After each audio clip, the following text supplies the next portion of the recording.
ছেলে মা বাবা জায়গায় মৃত্যুবরণ করলো, রক্তাক্ত হয়ে গেল, কেন এমনটা করলা?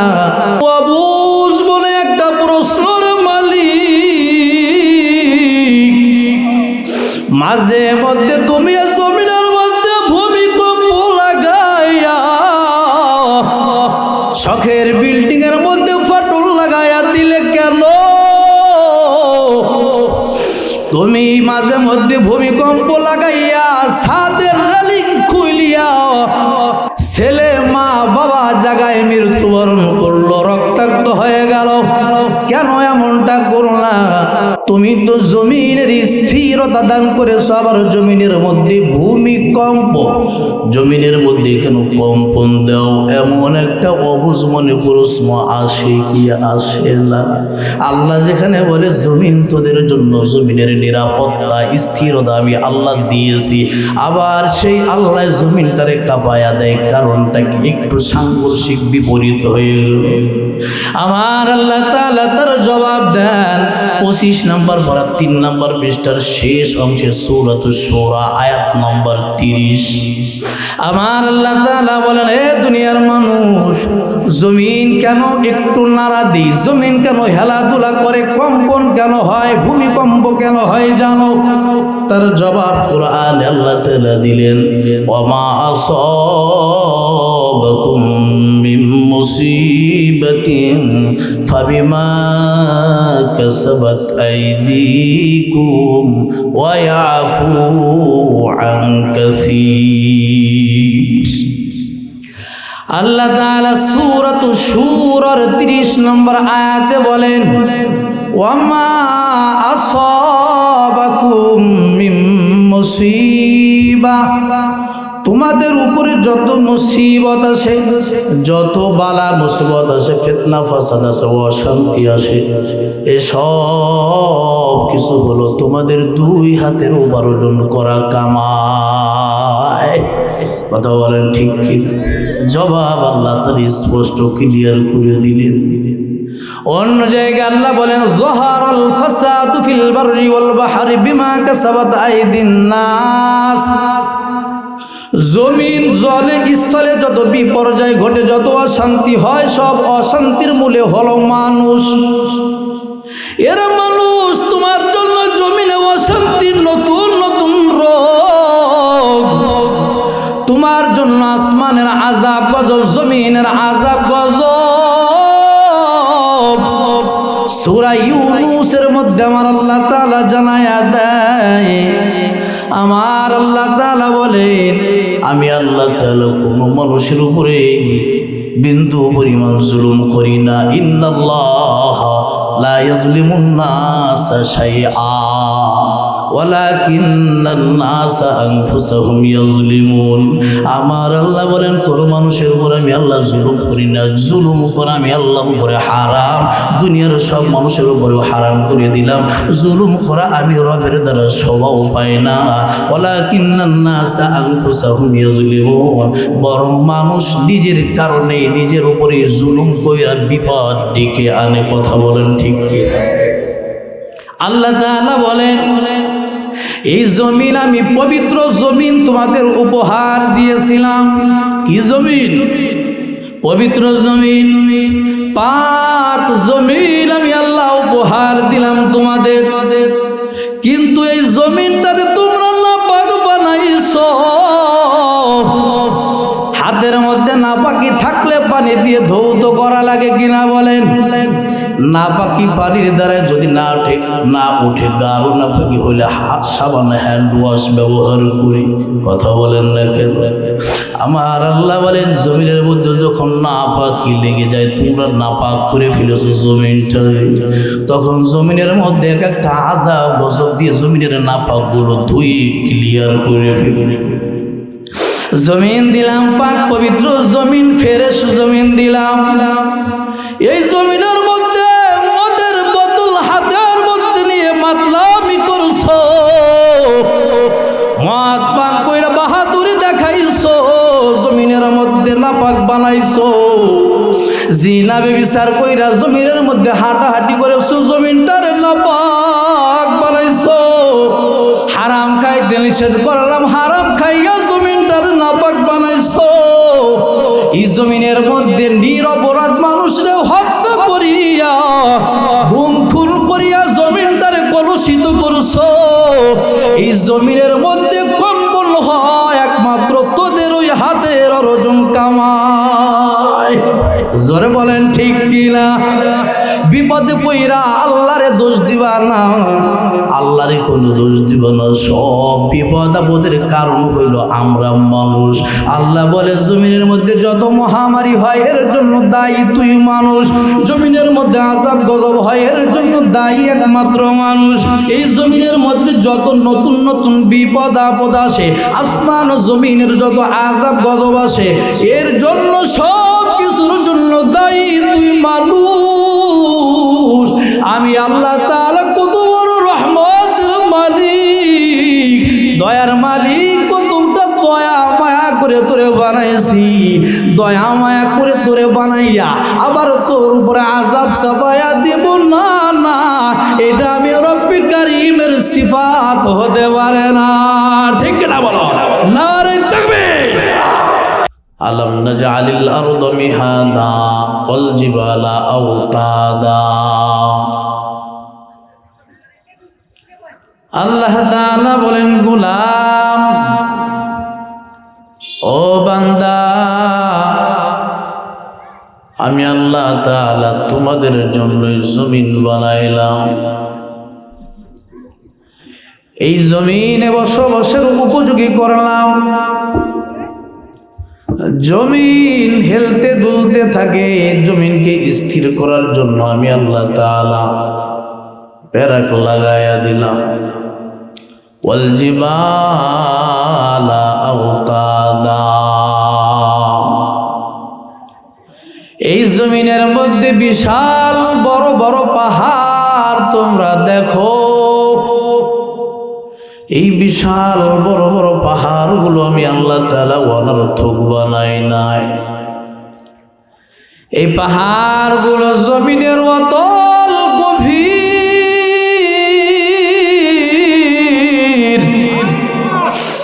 জমিনের অতল গভীর থেকে পাহাড়গুলো উঠাইয়া আমি আল্লাহ তাআলা জমিন স্থির করলাম। এই মাথার উপরে সামিয়ানা স্থির রাখার জন্য মাঝখানে বাঁশের খুঁটি দিয়ে রাখা হলো। বাঁশগুলো যদি মাঝখানে না থাকতো মাথার উপরে কিন্তু সামিয়ানা দাঁড়িয়ে থাকতো না। কথা বলেন ঠিক কি? নিজের ঘরের বিল্ডিং এর পিলার না থাকলে, ইটের গাঁথনি না থাকলে ছাদ দাঁড়িয়ে থাকবে না। আল্লাহ তাআলা বলেন, এ বান্দা গোলাম, জমিন পানির উপরে হেলতে দুলতে থাকে, নড়াচড়া করে জমিন স্থির করার জন্য খুঁটি স্বরূপ, প্যারাক স্বরূপ আমি আল্লাহ বিশাল বড় বড় পাহাড় পর্বতগুলো প্যারাক স্বরূপ জমিনের মধ্যে আমি আল্লাহ পুঁতে দিলাম। কাদেরে কুদরতু দারি বড় কামাল, আনতা রব্বি আনতা হাসবি যুল জালাল, তুহি কাদের জলিলুল্লাহ জাদার, বাহার হালে তুহি মেরা নিগাহদার। সব ক্ষমতার মালিক কে জোরে বলো। আল্লাহ তাআলা বলেন, এ হাসান মুসলমান, বয়ান বুঝবেন। আল্লাহ তাআলা কি মেসেজ আমাদের দিলেন বোঝার চেষ্টা করবেন। জমিন আমাদের বসবাসের জন্য বানাইলেন, কিন্তু জমিন স্থির নয়। জমিনকে স্থির করার জন্য আবার পাহাড় পর্বত প্যারাক স্বরূপ দিলেন। এই জমিন যাতে করে হেলতে দুলতে না পারে, নড়াচড়া যেন না করে, এই জন্যই আমি পাহাড় পর্বত দিয়েছি। তুমি মনে করিও না অনর্থক বেহুদা আল্লাহ পাহাড় পর্বত বানাইছে। মক্কা থেকে মদিনার 500 কিলোমিটার দূর, ডাইনে বামে যত দূর নজর যায় বিশাল বড় বড় পাহাড় আমার আল্লাহ বানাই রাখছে। এই পাহাড়গুলো অনর্থক বেহুদা আমার আল্লাহ কিন্তু বানাই নাই। মুখ দিয়েছেন আল্লাহ তাআলা, আহার দিবেন তিনি। কোথাও বানাইলেন সাগর, কোথাও মরুভূমি। কথা বলেন ঠিক কিনা? কোথায় মরুভূমির ময়দান রাখতে হবে, কোথায় আবার পাহাড় পর্বত দিতে হবে, আল্লাহ তাআলা ভালো জানে। হাকিকত জানেন কি? হাকিকত সে তো দুনিয়া বে খবর হাই, দুনিয়া কি নুমাইশ পর নজর হাই। নবী গোয়ম কে আজ দুনিয়া জুদা বস, বাহার কারে কে বশি বা খুদা বস। চিস্তে দুনিয়া আজ খুদা গাফিল বুদন, নেকামাশো নকরা ও ফরজিন্দুজন। আবদর কিস্তি হালাকে কিস্তি است, আব আন্দার জিরে কিস্তি পুষ্টি است। আল্লাহু আকবার বলেন। এ বন্ধুরা আমার, আল্লাহ তাআলা বললেন আলাম আল্লাহুল্লাযী জাআলা লাকুমুল আরদা করারা।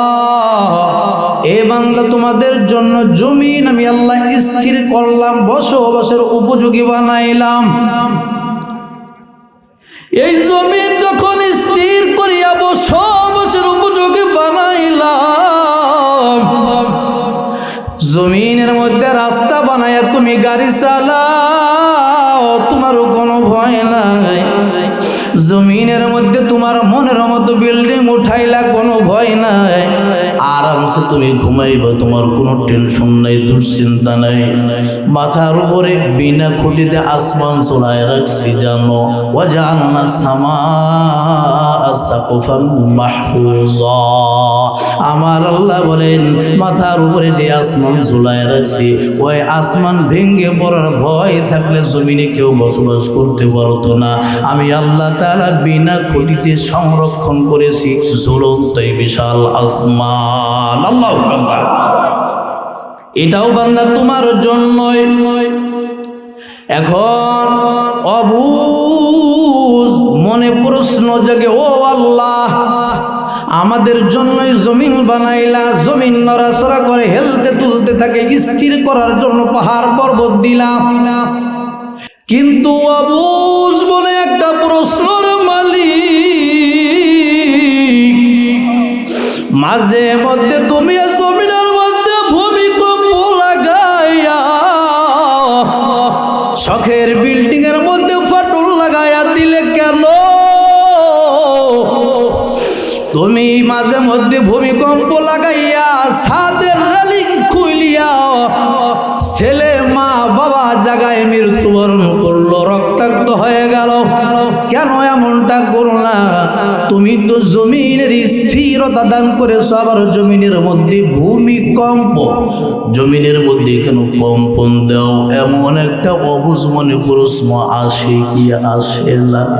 আল্লাহ যেখানে বলে জমিন তোদের জন্য, জমিনের নিরাপত্তা স্থিরতা আমি আল্লাহ দিয়েছি, আবার সেই আল্লাহ জমিনটারে কাঁপায়া দেয়, কারণটা কি? একটু সাংঘর্ষিক বিপরীত হয়ে গেল।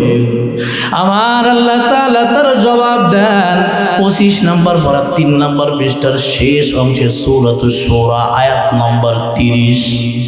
আমার আল্লাহ তাআলা বলেন, হে দুনিয়ার মানুষ, জমিন কেন একটু নাড়া দিই, জমিন কেন হেলাধুলা করে, কম্পন কেন হয়, ভূমিকম্প কেন হয় জানো? তার জবাব কোরআনে আল্লাহ তাআলা দিলেন, ওয়ামা আসাবাকুম মিন মুসিবাতিন ফাবিমা কাসাবাত আইদিকুম ওয়া ইয়াফু আন কাসীর। আল্লাহ তাআলা সূরাতুশ শূরার 30 নম্বর আয়াতে বলেন, ওয়ামা আসাবাকুম মিন মুসিবা, তোমাদের উপরে যত মুসিবত আসে, যত বালা মুসিবত আসে, ফিতনা ফাসাদ আসে, অশান্তি আসে, এসব কিছু হলো তোমাদের দুই হাতের উপার্জন করা কামাই। কথা বলেন ঠিক কি? জবাব আল্লাহ তাআলা স্পষ্ট ক্লিয়ার করে দিলেন। অন্য জায়গায় আল্লাহ বলেন যহারাল ফাসাদু ফিল বাররি ওয়াল বাহরি বিমা কাসাবাত আইদিন নাস। জমিন জলে স্থলে যত বিপর্যয় ঘটে, যত অশান্তি হয়, সব অশান্তির মূলে হলো মানুষ। এরা মানুষ তোমার জন্য জমিনে অশান্তির নতুন নতুন রোগ, তোমার জন্য আসমানের আযাব গজব, জমিনের আযাব গজব। সূরা ইউনূসের মধ্যে আমার আল্লাহ তাআলা জানায়া দেয়, আমার আল্লাহ তাআলা বলেন, আমি আল্লাহ তাআলা কোনো মানুষের উপরে বিন্দু পরিমাণ জুলুম করি না। ইন্নাল্লাহ লা ইয়াজলিমুন নাসা শাইআ ওয়ালাকিন্নান নাসা আনফুসাহুম ইয়াজলিমুন। আমার আল্লাহ বলেন কোন মানুষের উপর আমি আল্লাহ জুলুম করি না। জুলুম করা আমি আল্লাহর উপরে হারাম, দুনিয়ার সব মানুষের উপরেও হারাম করে দিলাম। জুলুম করা আমি রবের দ্বারা শোভাও পাই না। ওয়ালাকিন্নান নাসা আনফুসাহুম ইয়াজলিমুন, বরং মানুষ নিজের কারণে নিজের উপরে জুলুম কইরা বিপদ ডেকে আনে। কথা বলেন ঠিক কি? আল্লাহ তাআলা বলেন, এই জমিন আমি পবিত্র জমিন তোমাদের উপহার দিয়েছিলাম। কি জমিন? পবিত্র জমিন, পাক জমিন আমি আল্লাহ উপহার দিলাম তোমাদের। কিন্তু এই জমিনটাতে তোমরা নাপাক বানাইছো। হাতের মধ্যে নাপাকি থাকলে পানি দিয়ে ধৌত করা লাগে কিনা বলেন? নাপাকি পানির দ্বারা যদি না উঠে গাঢ় নাপাকি হলে হাত সাবান হ্যান্ড ওয়াশ ব্যবহার করি। কথা বলেন না কেন? আমার আল্লাহ বলেন জমিনের মধ্যে যখন নাপাকি লেগে যায়, তোমরা নাপাক করে ফেলেছো জমিনটা, তখন জমিনের মধ্যে একটা আযাব গজব দিয়ে জমিনের নাপাক গুলো ধুয়ে ক্লিয়ার করে ফেলে। জমিন দিলাম পাক পবিত্র জমিন, ফ্রেশ জমিন দিলাম। এই জমিনের মধ্যে মদের বোতল হাতের মধ্যে নিয়ে মাতলামি করছো, মদ পান কইরা বাহাদুরি দেখাইছো, জমিনের মধ্যে নাপাক বানাইছো। জিনা ব্যভিচার কইরা জমিনের মধ্যে হাঁটাহাঁটি করেছো, জমিনটার নাপাক বানাইছো। হারাম খাইতে নিষেধ করলাম, হারাম খাইয়া জমিনটার নাপাক বানাইছো। এই জমিনের মধ্যে নিরপরাধ মানুষরে হত্যা করিয়া গুম খুন করিয়া জমিনটারে কলুষিত করছো। এই জমিনের মধ্যে কম্বল হয় একমাত্র তোদের ওই হাতের অর্জন কামাই। জোরে বলেন ঠিক কিনা? বিপদে পইরা আল্লাহরে দোষ দিবা না, আল্লাহরে কোনো দোষ দিব না। সব বিপদ আপদের কারণ হইল আমরা মানুষ। আল্লাহ বলে জমিনের মধ্যে যত মহামারী হয় এর জন্য দায়ী তুই মানুষ। জমিনের মধ্যে আযাব গজব হয় এর জন্য দায়ী একমাত্র মানুষ। এই জমিনের মধ্যে যত নতুন নতুন বিপদ আপদ আসে, আসমান জমিনের যত আযাব গজব আসে, এর জন্য সব কিছুর জন্য দায়ী তুই মানুষ। আমি আল্লাহ তাআলা কত বড় রহমতের মালিক, দয়ার মালিক, কতটা দয়া মায়া করে তোরে বানাইছি। দয়া মায়া করে তোরে বানাইয়া আবার তোর উপরে আযাব চাপাইয়া দিব না, না, এটা আমি রব্বি কারীমের সিফাত হতে পারে না। ঠিক না বলো? নারে তাকবীর। এ বন্ধুরা আমার, জনম ভৈরা কানের মজা নিয়ে নিয়ে বয়ান শুনলেন, কিন্তু বন্ধুরা আমার বয়ান হলো বোঝার জিনিস, ওয়াজ বোঝার জিনিস এবং আমল নেয়ার জিনিস। আমল কইরা কাজ করে করে যদি তুমি রব্বি কারীমকে দেখাইতে পারো, তাহলে তুমি হলো সব থেকে ভালো গুণের মানুষ। এই মাইকের গুণ হলো, মাউতের গুণ হলো আমার কথাগুলো সুন্দর করে সাপ্লাই দেওয়া। এই মাউতের মধ্যে এই গুণ যদি না থাকে, যতই চাকচিক্য সুন্দর দেখা যায়, কেউ ফ্রিতেও নেবে না, টাকাও দেবে না। কথা বলেন ঠিক কি না? লাইটের কাজ হলো আলো দিয়ে, যদি আলো না দেয় এর মধ্যে কোনো গুণ নাই, ভালো কোনো গুণ নাই। আমার আল্লাহ বলেন বেগুনের মানুষগুলোরে বানাইলাম জাহান্নামের জন্য। যাদের মধ্যে ভালো ভালো গুণ থাকবে, গুণওয়ালা মানুষগুলোকে আমি আল্লাহ তাআলা ডেকে ডেকে ডেকে ডেকে জান্নাতের মধ্যে ঢুকাইয়া দেব। সুবহানাল্লাহ। আল্লাহ তাআলা বলেন আমি জান্নাত কিন্তু তোমাদের জন্যই বানাইলাম। জান্নাত গরু ছাগল মহিষ অন্য মাখলুকের জন্য বানাই নাই, বানাইছে তোমাদের জন্য। তোমাদের কর্ম যদি খারাপ হয়, আমি আল্লাহ তাআলার দেওয়া জান্নাত আবার পুনরায় আমি ফিরাইয়া নিব। আর কর্ম যদি ভালো হয়, জান্নাত তোর নামের বরাদ্দকৃত জান্নাত তো পাইবি, তার সাথে আমি আল্লাহ বোনাস হিসাবে আরো জান্নাত তোরে দিয়া দেব।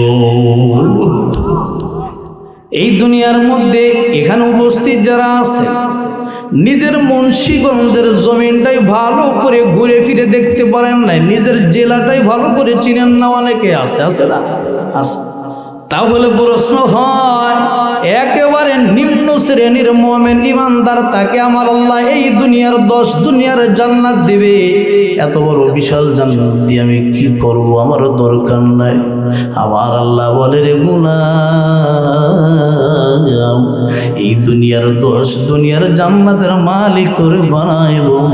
এই পুরা জান্নাতগুলো ঘুরে ঘুরে দেখার শক্তি পাওয়ার আমি আল্লাহ তাআলা তোরে দিয়ে দেব। ফুয়েল ছাড়া, জ্বালানি তেল ছাড়া বিমান চলে না, কিন্তু আমি আল্লাহ তোরে পাখা লাগাইয়া দিব রে গোলাম। এই পাখা মেলিয়া মেলিয়া জান্নাতের মধ্যে উড়ে বেড়াইবি, কোনো তেলের প্রয়োজন হবে না। বিমানের গতি আর কতটুকু, তার থেকে বেশি গতি তোর থাকবে। এই দুনিয়ার 10 দুনিয়ার জান্নাত তোরে দিব।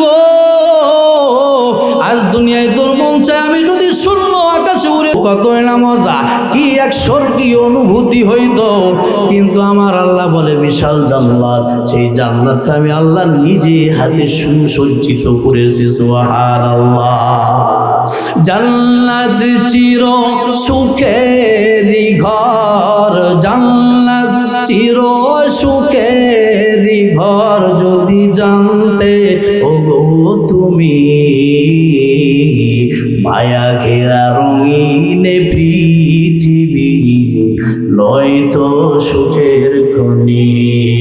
মায়া ঘেরা রঙিন পৃথিবী, লয়তো সুখের খনি। জোরে বলেন ঠিক কিনা? জান্নাত পাওয়ার সহজ উপসে তো শহীদি মরণ, জান্নাত পাওয়ার সহজ উপসে তো শহীদি মরণ। শহীদ হলে খোদার রাহে, শহীদ হলে খোদার রাহে, তবে জান্নাত পাবে তুমি। মায়া ঘেরা রঙিন পৃথিবী, নয়তো সুখের খনি। মায়া ঘেরা রঙিন পৃথিবী, নয়তো সুখের খনি। লাকাদ খালাকনাল ইনসানা ফি কাবাদ। এই দুনিয়ার সুখের কোনো জায়গা নাই, চিরস্থায়ী সুখ পাইবি 10 দুনিয়ার জান্নাতের মধ্যে। ফি জান্নাতিন নাঈম, শুধু নিয়ামতে ভরপুর। এর কালো ধলা মানুষ, গরিব মিসকিন, এ মুরব্বী বাবা, এ গরিব রিক্সা চালক, ভ্যান চালক, অটো চালক, আল্লাহ তো তোমার জন্য একটা জান্নাত লিখে দিয়েছে। কর্মফল যদি ভালো হয়, জান্নাত ছিনায়া নেবে না, এত সুন্দর নিয়ামতের জান্নাত দিব। প্রশ্ন হয়, একটা জায়গা যতই ভালো হোক না কেন, ওইখানে মানুষ থাকতে থাকতে একটা তিক্ততা সৃষ্টি হয়। ও আল্লাহ, জান্নাতের মধ্যে এত সুখ কি মানুষের সইবে নাকি? আল্লাহ বলে, সবার মতো অন্তর আমি আল্লাহ ফিট করে দিব। আর এই দুনিয়ার যে বডি, এগুলো কিছু থাকবে না, নতুন কইরা জান্নাতের মধ্যে বানাইব। জান্নাতে মোষ গজাবে না কোনোদিন, দাড়ি কোনোদিন গজাবে না, কষ্ট থাকবে না, বগলে দুর্গন্ধ হবে না, কোথাও দুর্গন্ধ হবে না, ঘাম বাহির হবে না, শুধু মেশকাম্বরের ঘিরা, নাকে মুখে কোনো দুর্গন্ধ আসবে না, বিরাজ করা লাগবে না, মিসওয়াক করা লাগবে না। এত সুন্দর নিয়ামত দিয়ে আমার আল্লাহ তাআলা জান্নাত বানাইছে। এই জান্নাত আমাদের বাপ দাদার অনেকেই বলে তোমার বাবারও সম্পদ নাকি? আমি বলি হ্যাঁ হ্যাঁ, বাবার সম্পদ জান্নাত। কারণ আমাদের আসল বাবা আব্বাজান আদম আলাইহিস সালাম জান্নাতের মধ্যে ছিলেন। তিনি পৃথিবীর সর্বপ্রথম মানুষ, তিনাকে আল্লাহ তাআলা সর্বপ্রথম বানায়া জান্নাতের মধ্যে ঢুকাইলেন। বাবার একটা ভুলের কারণে দুনিয়ায় পাঠাইয়া আমাদের দুনিয়াতে পদার্পণ করার, দুনিয়াতে আসার ব্যবস্থা করে দিলেন। ওই বাবাও জান্নাতে থাকবে, বাবার সন্তানগুলো জান্নাতে থাকবে। যদি বাবার মতো অনুশোচনা করে, অনুতপ্ত হয়, বাবা একটা ভুল করিয়া 350 বছর কান্না করেছে আল্লাহর দরবারে, ওই বাবার সন্তান যদি দুনিয়ায় একটা ভুল করিয়া যদি কান্না করে আর অনুতপ্ত হয় আর ডাকতে বলে আল্লাহ তুমি ছাড়া কেউ নাই, ইন্নী আনাল গফুর রহিম, ও আল্লাহ তুমি বলেছো তুমি গফফার, তুমি ক্ষমাকারী, ও আল্লাহ তুমি আমারে মাফ করে দাও। দুনিয়াতে আমি অনেক নাফরমানি করেছি, অনেক গুনাহ করেছি, আল্লাহ তুমি আমারে মাফ করে দাও। দুনিয়াতে আমাদের হাতের মধ্যে গুনাহের নাপাকি লাগানো, পায়ের মধ্যে গুনাহের নাপাকি লাগানো, এই হাতে পায়ের গুনাহের নাপাকি দূর করার জন্য কয়দিন অনুতপ্ত হয়েছো, কয়দিন অনুশোচনা করেছো, কয়দিন কান্নাকাটি করেছো? না না, করো নাই, করো নাই। যদি করে না থাকো তাহলে বাবার গুণ তুমি অর্জন করতে পারো নাই। বাবা একটা ভুল করে এত কান্নাকাটি করে, আর আমার তোমার চলতে ফিরতে কত শত শত ভুল, কত অন্যায়, কত জুলুম অত্যাচার, কত লাফারমানি, কত গুনাহ। এই দুনিয়ার মধ্যে দুঃখ কষ্ট পাইলে চোখের কোটায় তোমার পানি আসে, ব্যবসায় লস খাইলে চোখের কোটায় পানি, সন্তান অসুস্থ হইলে চক্ষু দিয়ে দর দর করে পানির ফোঁটা গড়ায়া পড়ে, মা বাবা মারা গেলে তুমি কান্দো, কিন্তু জাহান্নামের ভয়ে কোনোদিনও কান্না করলি না। এই চোখের দাম আমার আল্লাহর কাছে নাই, ঠিক কিনা বলো? আল্লাহ রাসূল মদিনাওয়ালা পয়গম্বর ডাক দিয়ে বলেন, হুরমাতিল্লাহ মান বাকা মিন খাশিয়াতিল্লাহ হুরমাতিন নার। দুনিয়ার মধ্যে সবথেকে দামি চক্ষু কারে কই জানো? জানো? বলে ওই মানুষের চক্ষু সবথেকে বড় দামি চক্ষু। বলে কোন চক্ষু? বলে যে চক্ষু নীরবে নির্জনে আমার আল্লাহর ভয় কান্দে, কবরের ডরে কান্দে, মৃত্যুর ভয় কান্দে, বিচার দিবসের ভয় অন্তরে রাখিয়া রাখিয়া কান্দে। এই যে মাহে শাবান, এই মাহে শাবান এই এমন একটা বরকতময় ফজিলতপূর্ণ মাস। এই মাসে তুমি যদি আল্লাহর কাছে দোয়া করো, এমন একটি বরকতের মাস, যেই মাসে আল্লাহ রাসূল বেশি বেশি নফল রোজা এবং বেশি বেশি পরে রমজানের পূর্বের মাস হলো শাবান। এই শাবানে আল্লাহ রাসূল বেশি বেশি নফল নামাজ, তাহাজ্জুদ এবং নফল রোজা বাড়ায় দিতেন, যাতে করে হঠাৎ করে রমজান আসাতে যাতে করে কষ্ট না হয়। এই শাবান আমরা পাইলাম, এই শাবান আসলে নবীজি অস্থির হয়ে যাইতেন, ইবাদতের দিকে মনোযোগ দিতেন। যে রমজানের পূর্বের মাস শাবান, ইবাদতের জন্য নিজেকে তৈয়ার করা, প্রস্তুতি গ্রহণ করা। আল্লাহ রাসূল সাল্লাল্লাহু আলাইহি ওয়াসাল্লাম বলেন, উম্মত এই শাবানে তোমরা কমপক্ষে 3টা কাজ করবা। জোরে বলেন কয়টা? 3টা কাজ করবা। এই 3টা কাজ যদি করতে পারো, শাবানের 14 তারিখ দিবাগত রজনী শবে বরাত বলতে আমরা যেটা বুঝি, এখানে যদি তোমরা 3টা কাজ করতে পারো তাহলে তোমাদের জন্য সুসংবাদ, গুড নিউজ রয়েছে। 1 নাম্বার হলো ফাজুরুহা, তোমরা কবর জিয়ারত করবা। কবর জিয়ারত করবা, মুরব্বী, আপনজন, মা বাবা, স্ত্রী, পুত্র, সন্তান আদি যত মহাব্বতের মানুষগুলো কবরে চলে গেছে তাদের জন্য তুমি কবর জিয়ারত করবা। কবর জিয়ারত করলে কি হয়? ফাইন্নাহা তুযাক্কিরুল আখিরাত, দিলটা নরম হয়, আখিরাতের কথা স্মরণ হয়। গুনাহ ত্যাগ করতে মন চায়, মাঝে মধ্যে একাকী নীরবে নির্জনে কবরস্থানে চলে যাইবা। আরে মানুষ তো মনটা খারাপ থাকলেও একাকী নীরব নির্জনে কোনো জায়গা ঘুরতে যায়, পার্কে যায়, বিভিন্ন জায়গা যায়, কিন্তু মনের ভুলে কি কেউ কখনো কবরস্থানে যাও না? কি বলে না, না না যাই না। কেন যাও না? ওখানে গেলেই তো তোমার দিলের ইসলাহ হয়, তোমার অন্তরের পরিবর্তন আসে। মাঝে মধ্যে একাকী নীরব নির্জনে কবরস্থানে গুরুস্থানে চলে যাওয়া, প্রত্যেকটা কবরের দিকে তাকায়া তাকায়া নিজের হিসাবপত্র মিলাইবা। এই কবরের মধ্যে যদি ঘুমিয়ে আসে, তারও বাহাদুরি ছিল দুনিয়াতে, তারও ঘর বাড়ি সংসার সন্তানাদি ছিল, সব কিছু ফেলাইয়া সব কিছু সারিয়া শূন্য হাতে আজ কবরে চইলা গেছে। দুনিয়ার স্ত্রী পুত্র সন্তানাদি বিদায় কালে সবাই কান্না করেছে, চিৎকার দিয়ে কান্না করেছে, কেউ বেহুশ হয়ে গেছে, কিন্তু আজ সে কবরে একাকী নীরব নির্জন, কেউ তারে কোনো ভ্রুক্ষেপ করে না, তার দিকে ফিরেও তাকায় না, তার কথা মনে নাই, তাকে সবাই ভুলে গেছে। কথা বলেন ঠিক কিনা? সংসার সংসার কইরা হবে গো, করলি না বন্দেগি,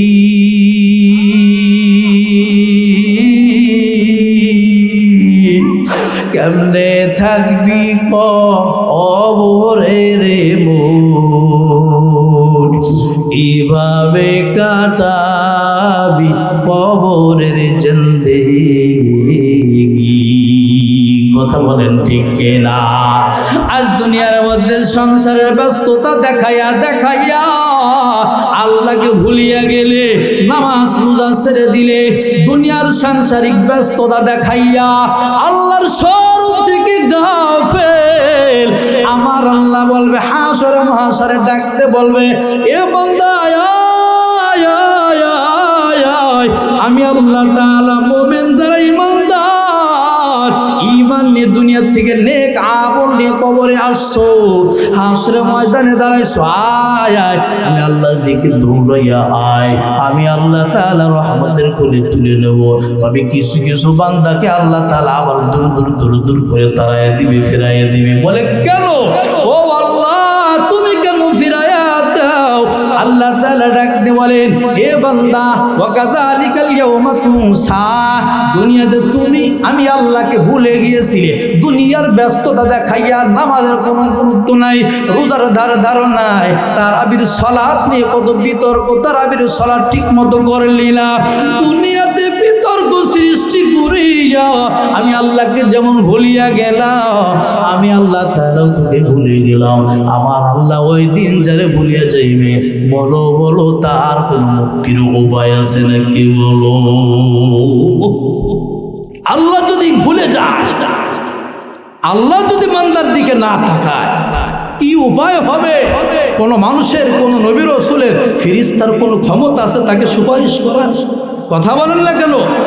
অথচ মুমিনের সিফাত, মুমিনের গুণ হবে ওয়াল্লাযীনা আমানু আসাদ্দু হুব্বান লিল্লাহ, আল্লাহ তাআলার ভালোবাসায় মুমিন এতটা কঠোর হবে যে গোটা পৃথিবী একদিকে চলে যাবে, আমার রবের উপরে ঈমান এনেছি, ঈমান কখনো কুবুরির কাছে মাথা নত করব না, ঈমান বিক্রি করে দেব না, আমি কখনো জীবন যাবে, দুনিয়ার সব কিছু চলে যাবে, তারপর কখনো ঈমান ছাড়ব না, আল্লাহর মহব্বত থেকে বিন্দু পরিমাণ পিছপা হব না। কথা বলেন ঠিক কিনা? আল্লাযীনা আমানু আসাদ্দু হুব্বান লিল্লাহ, মুমিন আল্লাহ তাআলার ভালোবাসা ঈমানের উপরে খুব কঠোর মজবুত থাকবে, অটল থাকবে। এ বন্ধুরা আমার, তাহলে কাজ করবেন কয়টা? জোরে বলেন কয়টা?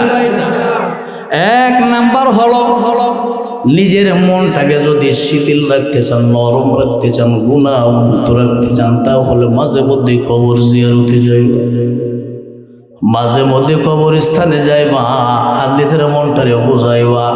ডাইনে বামে যত মানুষ ঘুমায় আছে তাদেরও দুনিয়াতে টাকা পয়সা, গাড়ি বাড়ি, স্ত্রী পুত্র সন্তান আদি, ব্যবসা বাণিজ্য, গাড়ি বাড়ি সবই ছিল, নাই নাই এখন কিছুই নাই। কবরের উপরে কবরের উপরে এখন ঘাস হয়ে গেছে, কবরের উপর দিয়ে বৃষ্টির পানি, ঝর্ণার পানি গড়াইয়া গড়াইয়া পড়ে।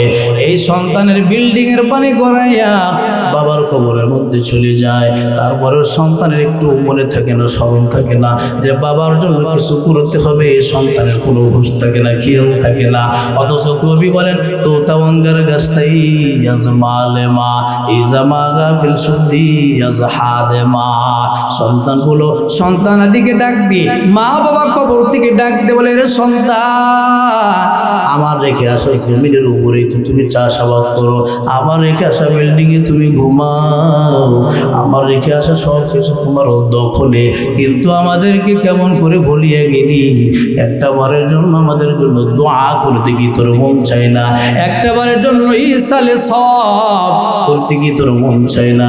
একটা বার কি তোর মন চাই না মা বাবার কবরের পাশে দাঁড়ায় একটু দোয়া করতে তোর কি মন চাই না? এইভাবে মা বাবা কবর থেকে ডাক দিয়ে দিয়ে বলতে থাকবে। এই জন্য বন্ধুরা আমার, ওমাল হায়াতুদ দুনিয়া ইল্লা মাতাউল গুরুর। এই দুনিয়ার মধ্যে আল্লাহ তাআলা বলেন, দুনিয়ার জিন্দেগি শুধুই মাত্র ধোঁকা, ছলছাত্রে, মায়া ছাড়া কিছু না। দুনিয়াতে কাজ করবা, সাহাবালে কাজ করবা তিনটা। এক নাম্বার কবর জিয়ারত করবা, দিলটা নরম হবে, আখিরাতের কথা স্মরণ হবে। দুই নাম্বার হলো কুমু লাইলাহা, 14 তারিখ দিবাগত রজনী, এর বন্ধন আমার এই রাত্রে দাঁড়ায়া কুমু লাইলাহা, এই রাত্রে দাঁড়ায় একটু তাহাজ্জুদের নামাজ, এই রাত্রে দাঁড়ায়া নফল ইবাদত করিও। ওয়াসুমু ইয়াওমাহা, পরের দিন একটা রোজা রাখবা। পরের দিন কি রাখবা? পরের দিন একটি রোজা রাখবা। এই তিনটা আমল কমপক্ষে শাবানে যদি করতে পারো, আমার আল্লাহ তোর অতীতের সব গুনাহগুলো মাফ করে দিবেন। এই জীবনে না করিলাম বন্দেগি, গুনাহ করে কাটাইলাম জিন্দেগি, গুনাহ করে কাটাইলাম জিন্দেগি। তওবা করে আবার তওবা ভাঙ্গিলাম, তওবা করে আবার তওবা ভাঙ্গিলাম। অবশেষে খাঁটি তওবা করিলাম, অবশেষে খাঁটি তওবা করিলাম। যত আল্লাহর ওলি হইল কান্দিয়া, যত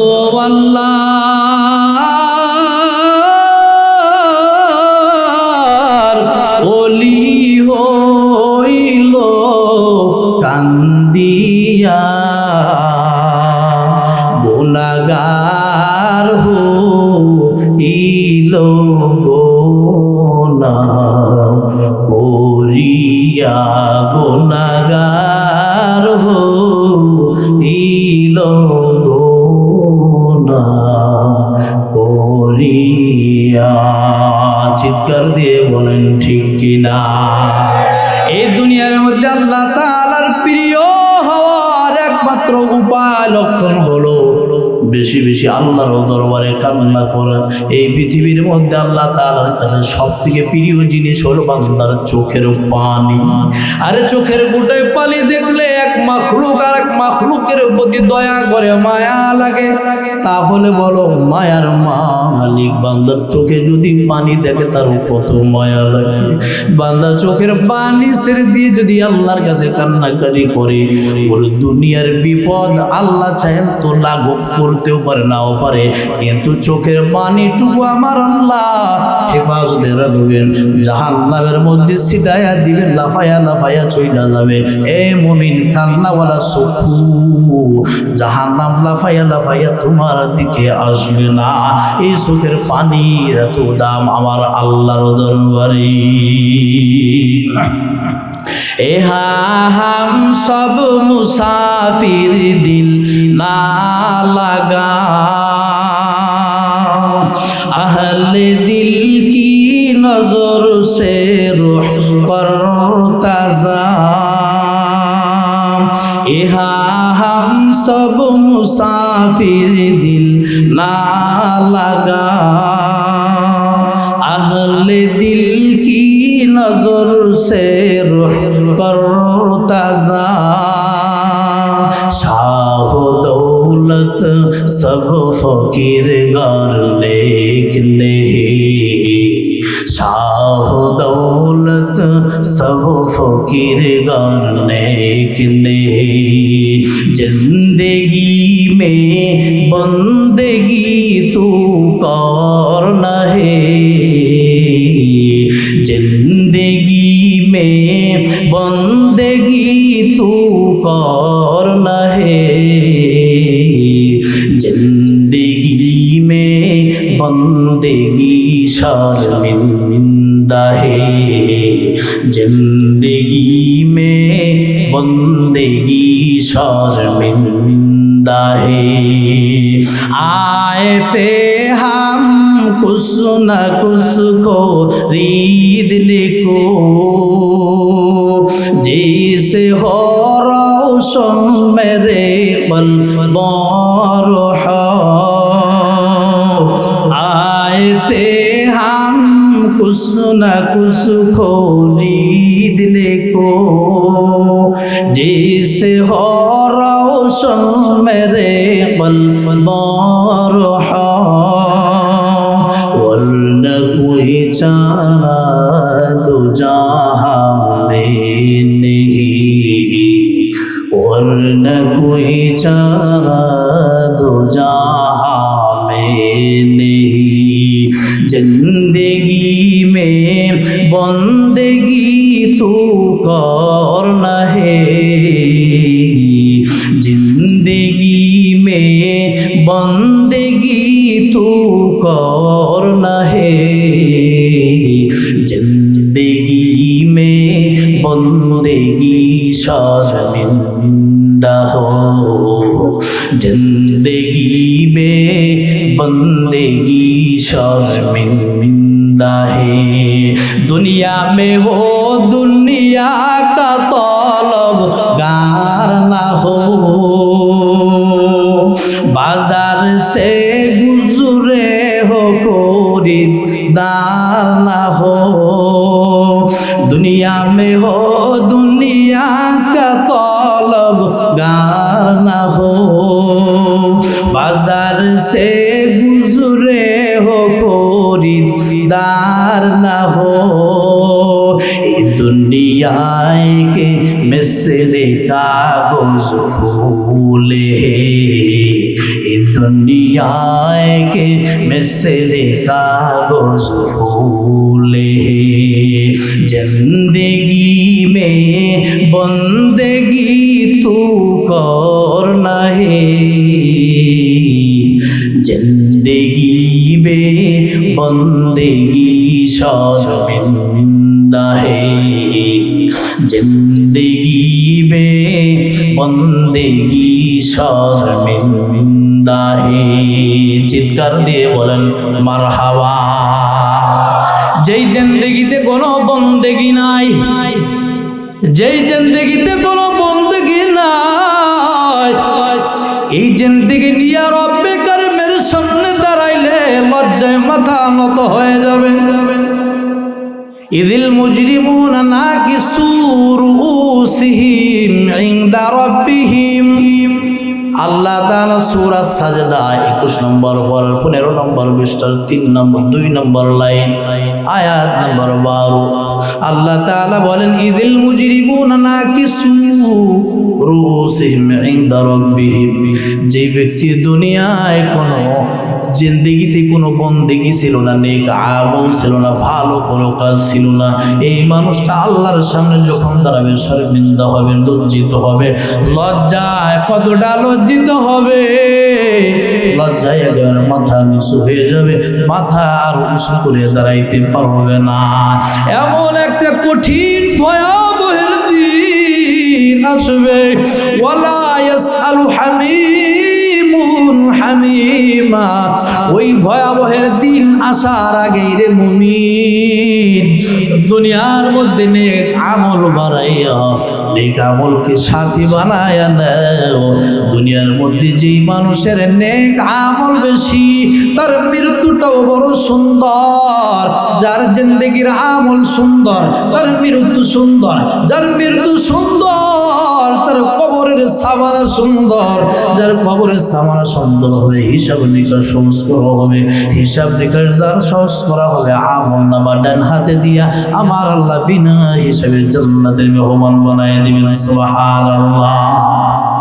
এরে বন্ধুরা আমার, সর্বশেষ আমি শুরুতেই বলেছি বিক্ষিপ্ত কিছু আলোচনা করব, কারণ আমি নিজে হইলাম নিজের বাড়ির নিজের ঘরের হুজুর।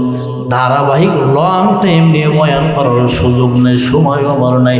দাওয়াতি মেহমান তিনি বয়ান করবেন, সুন্দরভাবে তাফসীর করবেন। বন্ধুরা আমার, সর্বশেষ দুই একটা কথা বলি যে আপনারা অনেকেই শুনেছেন পৃথিবীর বুকে আম্মা খাদিজাতুল কুবরা রাদিয়াল্লাহু তাআলা আনহা, এই মহিলা তিনিও কিন্তু কবরের ভয়ে অধিক কান্নাকাটি করতেন আর বলতেন ওগো নবী,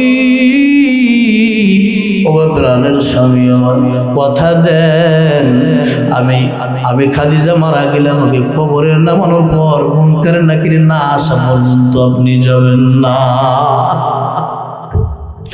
এই খাদিজা কত বড় দামি, ও হাসারের পর্দার আড়ালের আম্মা জানেরা, বোনেরা আমার, দিলের কানটা লাগাইয়া শুনবেন। এই খাদিজাতুল কুবরা রাদিয়াল্লাহু তাআলা আনহা একবার নবীর থেকে একটু দূরে এমন সময় জিবরিল আমিন নবীর দরবার হাজির, ডাক দিয়ে বলতেছে আসসালামু আলাইকা ইয়া রাসূলুল্লাহ ইয়া হাবিবাল্লাহ। ওগো নবী, হাদিসের মধ্যে যেভাবে আসছে আমি ওইভাবে নকল করে করে আপনাদের শোনাইতেছি, একটু দিলের কান লাগায়া শুনেন। জিবরিল আমিন নবীর দরবারে আসতো, নবী দেখতো, নবী জানতো, অন্য কেউ জানতো না। মাঝে মাঝে নবীর একজন সাহাবী আবু যর গিফারির রূপ ধারণ কইরাও আসতো। অন্য সাহাবীরা মনে করতো নবীর বসা আবু যর গিফারি রাদিয়াল্লাহু তাআলা আনহু বসা, কিন্তু না, সব সময় আবু যর নয়, জিবরিল আমিন ওই সাহাবীর সুরত ধরে নবীর পাশে বসে বসে বয়ান শুনতেন। আল্লাহু আকবার, নারে তাকবীর। এ বন্ধুরা আমার, নবীর দরবারে জিবরিল আমিন এসে বলে ইয়া রাসূলুল্লাহ ইয়া হাবিবাল্লাহ, ওই যে খাদিজাকে দেখা যায়, মানে তাহলে নবী এবং জিবরিল আমিন থেকে একটু দূরে। জিবরিল আমিন বলতেছেন ওই যে খাদিজাকে দেখা যায়, হাতের মধ্যে একটা বান্ডকি পাত্র, এই পাত্রের মধ্যে হয়তো পানি না হয়তো খাবার, কোনো না কোনো কিছু আছে। তার কারণ গায়েবের মালিক আমার আল্লাহ। খাদিজার হাতে যে পাত্রের মধ্যে খাবার নাকি খালি নাকি আছে নবীও জানে না, জিবরিল আমিনও জানে না, আল্লাহ ছাড়া কেউ জানে না। শুধু জানে আমার দেশের কিছু পীর সাহেব, কথা বলে না, চোখ বুঝে কাবা করাইতে কুত্তো খেদায় দেয়। যাই হোক, সময় নাই, ওইদিকে যাব না। মজার কত কথাই তো ছিল, বলার সময় নাই। বন্ধুরা আমার, জিবরিল আমিন বলেন, ইয়া রাসূলুল্লাহ, ওই যে খাদিজাকে দেখা যায়, ওই খাদিজার হাতে একটা পাত্র, হয়তো ওর মধ্যে কিছু আছে, হয়তো খাবার নাই, পানি না, হয় খালি। ওগো নবী, খাদিজা আপনার দিকে আসতেছে। খাদিজা আপনার নিকটে আসলে আপনি খাদিজাকে বলবেন, ও খাদিজা, তোমার মতো ভাগ্যবান নারী পৃথিবীতে আরো হতে পারে না, কারণ তুমি খাদিজাকে আমার আসমানের মালিক, তুমি খাদিজা জীবিত থাকতে, জিন্দা থাকতে সরাসরি আমার আল্লাহ তোমারে সালাম জানাইছি। জিবরিল আমিন এই কথা বলার পরে বলতেছে, ওগো নবী, আমার আমার আল্লাহ যে খাদিজাকে ভালোবাসিয়া সালাম যদি দেয়, আমি জিবরিল কেন খাদিজারে সম্মান কেন জানাবো না? ওগো নবী, আমি জিবরিলের পক্ষ থেকেও আম্মাজান খাদিজারে সালাম দিলাম, আমার সালামটাও আপনি খাদিজারে পৌঁছায়া দিবে। এখন আপনারা বলেন, কেন খাদিজাকে সালাম দেওয়া হলো? নবীর বিবি এই জন্য। কি গুণ ছিল, কি কেমন মহিয়সী নারী, এমন বিশেষ কি কিছু খাসলাত, কিছু গুণ সিফাত তার মধ্যে ছিল। হাফসা রাদিয়াল্লাহু তাআলা আনহা নবীর স্ত্রী, তাকে তো আল্লাহ সালাম দিলেন না। আবু বকরের মেয়ে আয়েশা সিদ্দিকা রাদিয়াল্লাহু তাআলা আনহা, তাকেও তো আল্লাহ সালাম দিলেন না। খাদিজা, ও খাদিজা, তোমারে কেন আমার আল্লাহ সালাম দেয়? সরসটা সৃষ্টিরে কেন সালাম দেয়? কি গুণ অর্জন করছো?